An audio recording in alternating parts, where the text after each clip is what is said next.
Hello guys, this is Storm 101 here. Today I'm going to be showing you my first fall forecast for 2018 and also a winter discussion for 2018 for 2019. Now, I'm on one of my videos right now because if you look closely, I have reached over 900 views and that's crazy. I'm getting close to 1,000 views. And it's pretty crazy for how small my channel is. And also why I'm on this page because I want you all to like the video. It is right here. If you hit the like, it turns blue. And for the subscribe button, it's a red box that says subscribe. You hit that. And then on the right side is the bell icon. If you hit that bell icon, you will get all my notifications whenever I post a video in the future. And also, I do answer y'all's comments as you can see here. I always love comment stuff I put on there. So now, the Jamstack has finally updated. It did not update the last month. As you can see here, the last time it was updated was July 1st. And now it has updated. Now we're looking on the winter here. So this is not winter, this is fall. As of right now for fall, it is showing a Madoka El Nino during the fall. Now it's a little bit of a change. If we go to July, it was more stronger, but now it has back off quite a bit. And if we go to precipitation, as you can see here, it is showing below average temperatures for the northwest, and also showing pretty little strange, slightly below average temperatures for the southeast, and I do not believe that. Same thing for the northeast. You can see a little bit brown around New York State, showing slightly below average. The only area that's showing slightly above average temperatures is like around Great Lakes, the Ohio Valley, Midwest, and the Plains area, and around Arkansas as well. Now, if we go to temperatures, it's backed off a little bit too. As you can see here, it was way warm up in the northwest. Now has cooled off. Same thing for the cold air. It's died down too. Most of the United States is showing either slightly above average or pretty much normal temperatures. If you see like very little red, that's normal temperatures. Now, the only areas of blue is around like Kentucky, Arkansas, maybe Indiana, Illinois, and Tennessee, and also for California and Nevada, and I see a little bit in Colorado, and camera's not focusing. Here you go. To give y'all a closer look. Now, let's go to the El Nino index. What is it showing? Well, it has backed off too. Same thing for the winter, it has backed off. It's now under 1 degree. So this is showing more of a weak to moderate El Nino is what it's showing on here. Now if we look, well, let me show you what it was before. As you can see here, it was like over 1. It was warming up pretty quickly. But now, the sea surface temperatures over there right now is in neutral. But I'm starting to see, warm waters coming off from South America. So we're going to watch that closely. See if it's been backed off. Now the El Nino Madoka index. It's having a little bit of a jump there towards the end of the winter. So we're going to watch that. It's sticking under 0.5, so this is a weak Madoka El Nino. As you can see here, temperatures has been going down. It's been trending down. It seems like it will go back up whenever we start September, and as you can see here, it goes up during the winter. So we're going to watch that closely. Madoka El Nino is still possible. Same thing for weak to moderate El Nino. That's also possible. I'm going to show y'all guys what a weak to moderate El Nino will look like. Weak to moderate El Nino. Images. Here we go. Here's one. Now, as you can see here, the best place for it, it's pretty much going to be the northeast for cold. Excuse me there. You also got your northern branch. This is where Alberta Clippers come from. And it goes through the Great Lakes, and it does show a little bit of nor'easter potential as well. As you can see here, California will be wet, dies off, and then gains back strength. So it's stormy. Now here's a different picture, and I think this is the more accurate one. As you can see here, snowy for the northeast while it's wet for the southeast, and then wet for California, and be mild temperatures for like Montana, like that. And you get your cold shots, you get Alberta Clippers, and then whenever they merge, they become an organized storm. And that's where you get your nor'easters from.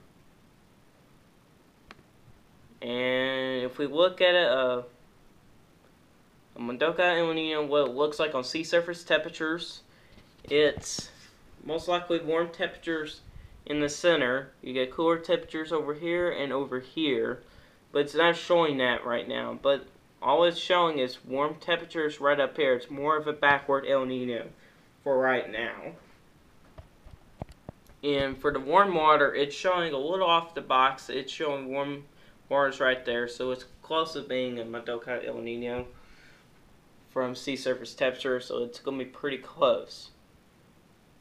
Now, if we go back here,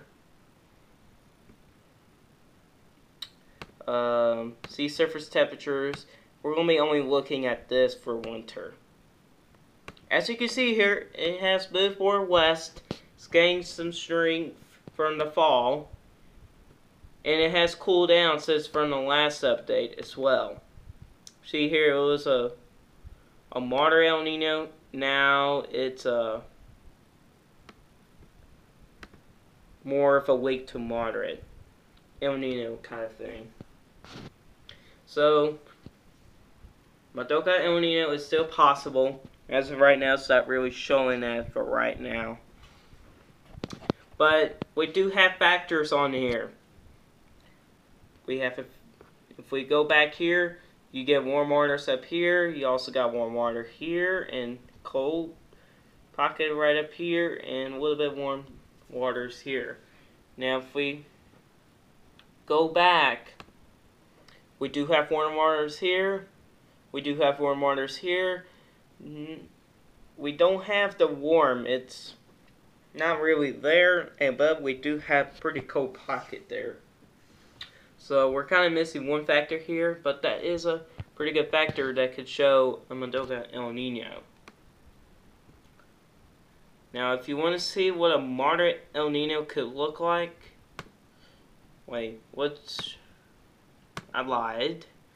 We'll look at the surface temperatures. Now look at here. It's a big change. Most of the United States will be seeing above average temperatures. The only areas that will be showing slightly below average is like California, Nevada, Utah, Nevada, and Maine, for the most part. So it's a big change. What I mean big change is if we go back to July, look at that. It was mostly cold. Now if we go back to August, look at that. This is where you would normally see a moderate El Nino type of setup. Now, if this does come true, this is what temperatures will look like for a minor El Nino from the picture. Now, even though it says moderate to strong, I kind of outline it in the light blue and the red, if y'all could tell. So in the blue, it'll be cooler than average, and in the red, it'll be warmer than average. Even though, like I said, even though it says moderate to strong El Nino, it's most likely going to be like it is in the red. Just ignore the weather channel for it. So, warm temperatures from the northwest going all the way to Wisconsin, the Great Lakes, while down the south it's cooler than average from New Mexico, falling south and up to Virginia.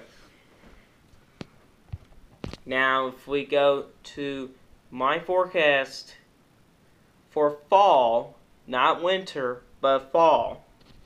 Now, for fall, I'm looking at slightly below average temperatures for California and Nevada.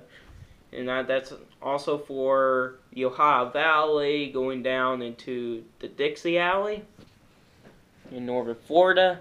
Now, slightly above average temperatures, a little bit of Maine. We also got a little bit above average temperatures from Montana.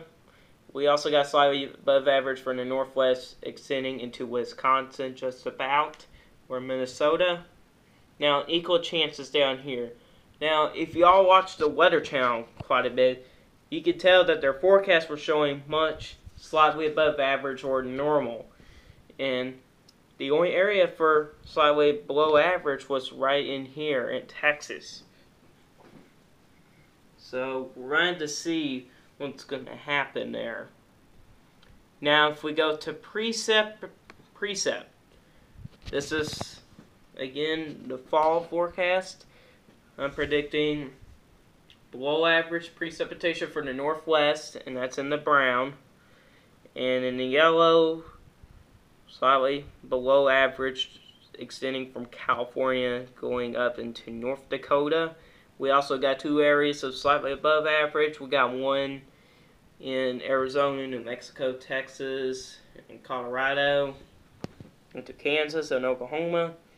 And we also got another area. This is mainly for this part right in here. That's where you would typically see of a normal El Nino setup. Now, slightly above average precipitation extends for Texas, goes all the way past Louisiana, Kentucky, Ohio, Pennsylvania, and kind of ends up in New York State, and it also is for Florida as well. Now, in the dark green, that's above average precipitation. That extends from southern Mississippi, and it goes through Alabama, Georgia, South Carolina, and North Carolina, and a little bit into Virginia, probably.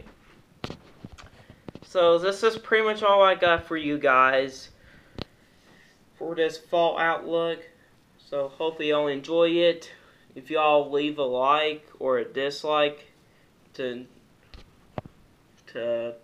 tell me what y'all think, that can help me a lot, so I can change things up a little bit in my future videos. The same thing down in the comments. Just tell in the comments what do you think about the video. And just don't forget to subscribe if you want to know when I'll post a video. Just subscribe to the channel and hit that bell icon. And I'll see y'all in the next video. And the next video will probably be about the winter outlook. I'm going to guess that's going to be next month when the Jamstack updates again. So, goodbye.